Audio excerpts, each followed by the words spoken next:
League നേതൃത്വത്തെയും ദുരന്തബാധിതരെയും വഞ്ചിച്ച ഉപസമിതി അംഗങ്ങളെ suspend ചെയ്യണമെന്ന് കെ.ടി. ജലീൽ എം.എൽ.എ. ഉപസമിതിയെ സസ്പെൻഡ് ചെയ്യാൻ തീരുമാനിച്ചില്ല എങ്കിൽ നേതൃത്വം അറിഞ്ഞുകൊണ്ട് തന്നെയാണ് വയനാട് ദുരന്തബാധിതരുടെ പേരിൽ പകൽ കൊള്ള നടത്തിയതെന്നും കെ.ടി. ജലീൽ ആരോപിച്ചു. നേതൃത്വത്തിന്റെ അവസാനത്തെ ദുരന്ത ഫണ്ട് തട്ടിപ്പാണ് വയനാട് ദുരന്ത ഫണ്ട് തട്ടിപ്പ്. പാണക്കാട് സാദിഖലി ശിഹാബ് തങ്ങളെ അറിഞ്ഞുകൊണ്ട് താലൂക്ക് ലാൻഡ് ബോർഡ് അന്വേഷണ സംഘത്തിന് മുന്നിലേക്ക് എറിഞ്ഞുകൊടുക്കുകയാണ് ലീഗ് നേതൃത്വം ചെയ്തതെന്നും അദ്ദേഹം കൂട്ടിച്ചേർത്തു. ലീഗിന്റെ ദുരന്ത ഫണ്ട് തട്ടിപ്പിന്റെ അവസാനത്തെ ഉദാഹരണമാണ് വയനാട് ദുരന്ത ഫണ്ട് തട്ടിപ്പെന്ന് കെ.ടി. ജലീൽ എം.എൽ.എ. പറഞ്ഞു. എൽസ്റ്റൺ എസ്റ്റേറ്റിൽ 25,500 രൂപയാണ് സെന്റിന് സർക്കാർ നൽകിയത്. അതും കൽപ്പറ്റയുടെ ഹൃദയഭാഗത്ത്. ലീഗിന്റെ വീടിനെക്കുറിച്ച് അവർക്ക് തന്നെ ധാരണയില്ല. വിറ്റവർ തങ്ങൾ വിറ്റ സ്ഥലത്തിന് തോട്ട സ്വഭാവം മാറ്റിയിട്ടില്ല എന്നാണ് ലാൻഡ് ബോർഡിന് മുന്നിൽ പറഞ്ഞത്. പാണക്കാട് സാദിഖലി ശിഹാബ് തങ്ങളെ ചോദ്യം ചെയ്യാൻ ലീഗ് നേതൃത്വം ലാൻഡ് ബോർഡിന് മുന്നിലേക്ക് എറിഞ്ഞുകൊടുക്കുകയാണ് യഥാർത്ഥത്തിൽ ചെയ്തതെന്ന് കെ.ടി. ജലീൽ പറഞ്ഞു. മുസ്ലിം ലീഗ് ദുരന്തങ്ങൾ ഉണ്ടായപ്പോഴൊക്കെ സമാഹരിച്ച പണത്തിന്റെ വിനിയോഗത്തിൽ വലിയ തോതിലുള്ള അനാസ്ഥ കാണിച്ച പാർട്ടിയാണ്. 10 ദിവസം കഴിഞ്ഞതിന് ശേഷം അവർ കൊടുത്ത മറുപടി എന്താണ്? അതിൽ 4 ആളുകളും കൊടുത്ത മറുപടി എന്താണ്? ഞങ്ങളാരും ഇതിൻ്റെ തോട്ട സ്വഭാവം മാറ്റാൻ വേണ്ടി ശ്രമിച്ചിട്ടില്ല എന്നാണ്.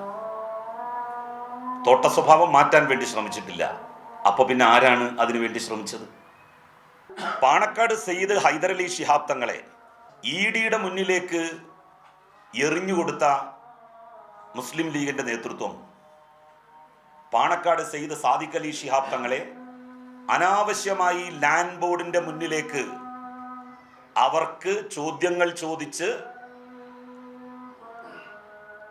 തങ്ങളെ ബുദ്ധിമുട്ടിക്കാൻ എറിഞ്ഞു കൊടുത്തിരിക്കുകയാണ്. ലീഗിന്റെ 5 അംഗ ഉപസമിതി വലിയ ചതിയാണ് ലീഗ് നേതൃത്വത്തോടും അണികളോടും ചെയ്തിരിക്കുന്നത്. 5 അംഗ ഉപസമിതി അംഗങ്ങളെയും ലീഗ് സസ്പെൻഡ് ചെയ്യണം. നടപടി സ്വീകരിക്കുന്നില്ലെങ്കിൽ അതിനർത്ഥം ലീഗ് നേതൃത്വം അറിഞ്ഞാണ് ഈ പകൽക്കൊള്ള നടത്തിയത് എന്നാണ്.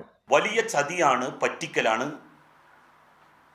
മുസ്ലിം ലീഗിന്റെ 5 അംഗ ഉപസമിതി നടത്തിയിരിക്കുന്നത്. മുസ്ലിം ലീഗ് ഈ 5 ഉപസമിതി അംഗങ്ങളെയും ലീഗിൽ നിന്ന് സസ്പെൻഡ് ചെയ്യണം. കാരണം അവർ സമുദായത്തെയും മുസ്ലിം ലീഗിനെയും ലീഗിന്റെ നേതൃത്വത്തിന്റെ അറിവോടെയല്ല ഈ കച്ചവടം നടന്നിട്ടുള്ളത് എങ്കിൽ അവരെ സസ്പെൻഡ് ചെയ്യാണ് വേണ്ടത്. അവർക്കെതിരെ ഒരു നടപടിയും ലീഗ് സ്വീകരിക്കുന്നില്ലെങ്കിൽ അതിൻ്റെ അർത്ഥം മുസ്ലിം ലീഗിന്റെ സംസ്ഥാന പ്രസിഡന്റും ജനറൽ സെക്രട്ടറിയും ദേശീയ ജനറൽ സെക്രട്ടറിയും ഉൾപ്പെടെ ലീഗിന്റെ മുഴുവൻ ആളുകളും അറിഞ്ഞുകൊണ്ടാണ് ഈ പകൽക്കൊള്ള നടത്തിയിട്ടുള്ളത് എന്ന് വ്യക്തമാകും. ദുരന്തം ബാധിച്ചവരെ വേർതിരിക്കാനാണ് ലീഗ് ശ്രമിച്ചത്. കേരളത്തിലും ഗല്ലികൾ പണിയുകയായിരുന്നോ ലീഗിന്റെ ലക്ഷ്യമെന്നും കെ.ടി. ജലീൽ ചോദിച്ചു.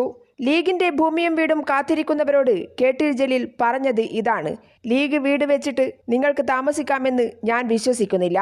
വരും തലമുറയെപ്പോലും പ്രയാസപ്പെടുത്തുകയാണ് ലീഗ് ചെയ്യുന്നത്. ലീഗിന്റെ ആനുകൂല്യം പറ്റിയവർ എന്ന പേര് എന്നുമുണ്ടാകും. ആജീവനാന്തം ലീഗിന് വോട്ട് ചെയ്യേണ്ടി വരും. കുടപ്പനക്കുന്നിൽ വീട് വച്ചവരെ പോലെയാകും അവസ്ഥ. ലീഗിനെതിരെ ശബ്ദിക്കാനാവില്ല. ഗുജറാത്തിൽ ലീഗ് വെച്ചു കൊടുത്ത വീടിന്റെ ഉടമസ്ഥാവകാശം ഇന്ന് വരെയും അവർക്ക് നൽകിയിട്ടില്ല. അതിലെ ഇരകൾ കോഴിക്കോട് വരെ ഉടമസ്ഥാവകാശത്തിനായി എത്തിയിട്ടും ലീഗ് നൽകാൻ തയ്യാറായിട്ടില്ല. സാദിഖലിയുടെ ഉടമസ്ഥാവകാശത്തിന് കീഴിൽ താമസിക്കുന്നവരായി മാറും. അഥവാ കൊടുത്താൽ തന്നെ അത് 2 രജിസ്ട്രേഷൻ ആയിരിക്കും. ആ പണവും ദുരന്തബാധിതരുടെ ഫണ്ടിൽ നിന്നാണ് ചെലവഴിക്കുന്നത് എന്ന് ഓർക്കണമെന്നും കെ.ടി. ജലീൽ പറഞ്ഞു. പി.വി. ജോഷില, കൈരളി ന്യൂസ്, വയനാട്.